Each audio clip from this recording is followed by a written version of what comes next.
विश्रांतीनंतर आपलं स्वागत। आता बातमी आहे दुष्काळाच्या संदर्भातली। खामगाव शहरात दुष्काळाच्या झळा जाणवू लागल्यात। महिलांनी तहसील कार्यालयावर घागर मोर्चा काढला। 3 महिन्यापासून पाणी मिळत नसल्यानं महिला आक्रमक झाल्या। बुलढाणा जिल्ह्यातील खामगाव शहरात दुष्काळाच्या झळा वाढत असून श्यामलनगर भागात गेल्या 3 महिन्यापासून पिण्यासाठी पाणी नसल्यानं महिला आक्रमक झाल्या। तहसील कार्यालयावर घागर मोर्चा काढला। 2 दिवसात पाणी दिलं जाईल असं आश्वासन महिलांना देण्यात आलं।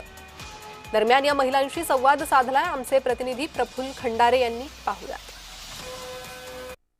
बुलढाणा जिल्ह्यामध्ये दुष्काळाच्या झळा आणखीनच तीव्र झाल्या आहे। बुलढाण्यातील खामगाव शहराला 8 ते 10 दिवसानंतर पाणी पुरवठा होतोय, मात्र काही भागात तब्बल गेल्या 3 महिन्यापासून पाणी उपलब्ध झालं नसल्याने या संपूर्ण महिला जे आहे आज आक्रमक झाल्याचं आपल्याला पाहायला मिळते आणि तहसीलवर घागर मोर्चा त्यांनी काढलाय। मला सांगा मावशी, आज तुमच्या हाती हा रिकामा अंडा आहे, कशासाठी आले तुम्ही इथं आज? आम्हाला पाणी नाही भरून आलं। 3 महिन्यापासून आम्ही तडपतोय।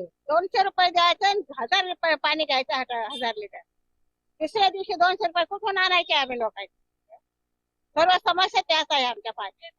अधिकाऱ्यांना भेटले का तुम्ही? काय म्हणतात अधिकारी? अधिकारी आश्वासन तर दिलंय, आश्वासन देत आहेत। आश्वासन दिल्यावर पाणी किती दिवसात देतात हे बघू, पुन्हा आम्ही उपोषणाला बसणार।